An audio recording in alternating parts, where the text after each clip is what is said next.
అలసిన వానికి ఓరడించు మాటలు.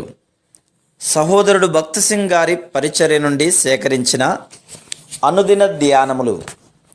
అక్టోబర్ 22. నీతికి దుర్నీతితో ఏమి సాంగత్యమో. 2 కొరింథీ 6:14. నాకు తెలిసిన వైద్యురాలైన ఒక క్రైస్తవ సహోదరి తన వైద్య వృత్తి ద్వారా సంవత్సరమునకు 40,000 రూపాయల ఆదాయము పొందుచుండెను. ఆమె స్నేహితులు తన ఆదాయము సంవత్సరమునకు 25,000 రూపాయలు మాత్రమే అని చూపించమని సలహానిచ్చిరి. ఎందుకనగా ఆమె సరి అయిన ఆదాయమును చూపించినచో ప్రభుత్వ అధికారులు ఇతరుల వలె ఈమె కూడా తప్పుడు ఆదాయపు లెక్క ఇచ్చినది, కానీ అసలు ఇంకా ఎక్కువగా పొందుచున్నదని తలంచెదరని చెప్పిరి. ఆమె సలహా కొరకు నా దగ్గరకు వచ్చింది. ఆమె ఒక క్రైస్తవురాలు గనుక ఏమాత్రమును అబద్ధమాడకూడదు. కానీ ఆమె పై అధికారులు ఒకవేళ ఇంతకంటే ఎక్కువ ఆదాయం పొందుచున్నదని వేధించినను సరే, ఆమెను మాత్రం సరి అయిన ఆదాయపు లెక్క ఇవ్వమని చెప్పి తిని. చివరకు దేవుడు ఆమెను ఎంతో గణపరచెను. అనేక కుయుక్తి మార్గములలో మన మనస్సాక్షికి విరుద్ధంగా వెలుటకు శోధించబడెదము. ఈ లోక సంబంధమైన లాభము కొరకైన ఆశతో మోసగించబడి మన నీతిని యథార్థతను వదిలివేయకూడదు. రాజైన ఆసాకు ప్రవక్త ద్వారా హెచ్చరికతో కూడిన వర్తమానము ఇవ్వబడినది. కానీ అతడు కృతజ్ఞతతో అంగీకరించుటకు బదులుగా ప్రవక్తపై కోపపడెను. 2వ దినవృత్తాంతములు 16వ అధ్యాయము 7 నుండి 10 వచనములు. అతనిని బందీగృహములో వేయించెను. అయినప్పటికీ దేవుని వర్తమానము మారలేదు. తన మిగిలిన జీవితం అంతటిలో యుద్ధములచే కష్టపెట్టబడెను. అతడు దేవుని ఆశీర్వాదములను పోగొట్టుకొనెను. యెహోషాపాతు రాజైన ఆసా యొక్క కుమారుడు.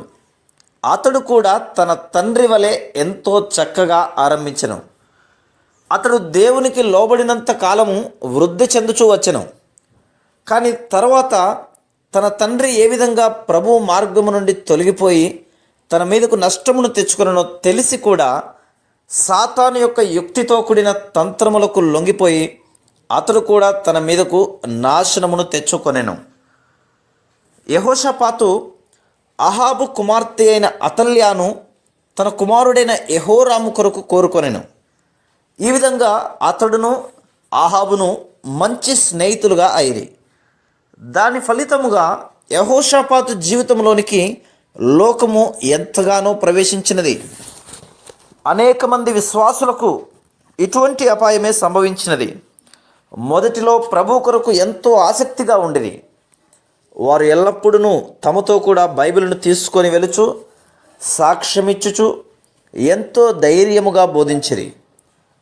తర్వాత వారి కుమారుడు లేక కుమార్తెకు వివాహము ఏర్పాటు చేయవలసిన సమయం వచ్చినప్పుడు ఈ లోక లాభము మరియు అభివృద్ధి చేత శోధించబడి అవిశ్వాసుల కుటుంబములతో సంబంధం పెట్టుకుందరు. ఎవరైనా దేవుని సేవకుడు ధైర్యం తెచ్చుకొని హెచ్చరించి దేవుని వాక్యమును చూపించినప్పుడు రాజైన ఆసా వలె ఆ సేవకునిపై కోపపడుదురు. దాని ఫలితంగా ఇప్పుడు వారు బాధతోనూ సిగ్గుతోనూ నిండి ఉన్నారు. ఇది అంతయు మనలను మోసగించుటకు అహాబు వంటి లోక స్నేహితులను మనం అనుమతించకూడదని, ఈ లోక ఆడంబరములు కీర్తి ప్రతిష్టలచే ఆకర్షింపబడి అన్యులతో వివాహ సంబంధం కలిగి ఉండకూడదని, దేవుని వాక్యమునిచ్చిన సేవకునిపై కోపపడకూడదని మనను హెచ్చరిక చేయుచున్నది. మరొక వైపు మనము అన్ని సమయములలో ఎంత కష్టమైనప్పటికీ దేవునికి లోబడి ఆయన జీవవాక్యమును ఘనపరచవలనని బోధించుచున్నది. Praise the lord.